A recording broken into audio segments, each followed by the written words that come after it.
Milang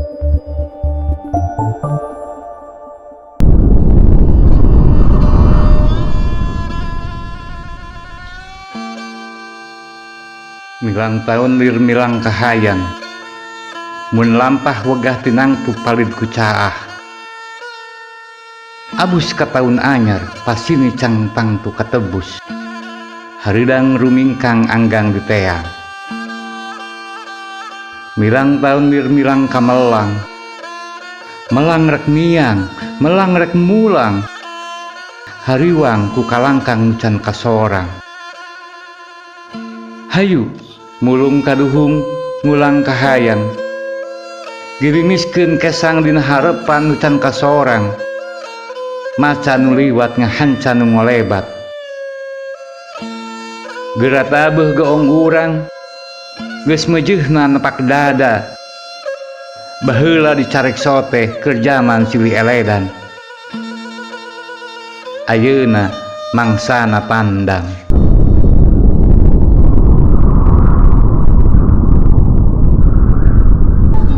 Geura teuneng geura ludeung, geura nyorang sing pertentang,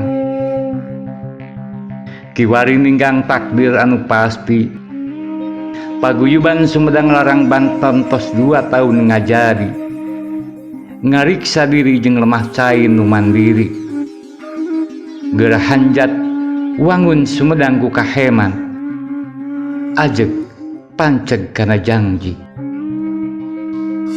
Patali sareng acara mi eling, milangkala paguyuban Sumedang Larang anu kadua, umajak kasadaya wargi-wargi urang Sumedang, khususna ka para anggota paguyuban Sumedang Larang Banten anu aya di wewengkon sabudeureun Provinsi Banten, ti Kawit, Cilegon, Serang, Pandeglang, Lebak, katu Tanggerangna. Mugia tiasa dongkap dina waktosna. Dinten Sabtu, tempat Plaza Aspirasi KP3B Provinsi Banten. Sok geura mangga kantun nalek raga katineung sewang-sewangan, naharek milu aug ngagorowok bangga jadi urang Sumedang atanapi henteu. Di ugung-ugung kedegung, dipimang-pimang ku gondang, atina dina kacapi rasana diri manusia. Nguda geraratan katatar kulon, ngalengkah-lengkah kabubat, cundukna lain rek palu, datang lain rek sumerah, sejan nyungsi janji diri, sejan muji ku pangaji. Kudu aya riak, kudu aya sora, aksi jeung gerak. Hayu urang pada rempuk jukung sauyunan, prung geura jajat jeung papag dulur-dulur anu salembur, bejaan baraya-baraya nu sakota. Hayu miang dina waktuna, milangkala nu kadua paguyuban Sumedang Larang Banten.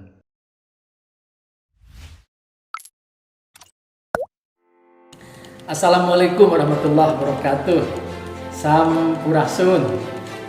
Saya Dani Ahmad Munir, Bupati Sumedang, mengucapkan selamat hari jadi yang kedua untuk keluarga besar, sahabat-sahabat saya, Paguyuban Sumedang Larang di Banten. Semoga Paguyuban Sumedang Larang mampu menjadi wadah bagi para anggotanya untuk menuangkan kreativitas dan inovasi, menuangkan ide dan gagasan yang segar sehingga lebih memberikan kemanfaatan untuk organisasi dan masyarakat ke depan. Semoga di hari jadi ini Paguyuban Sumedang Larang di Banten tetap eksis dengan berbagai kegiatan yang memberikan kemanfaatan kepada Allahul Muwaffiq wal Muthariq. Wassalamualaikum warahmatullahi wabarakatuh.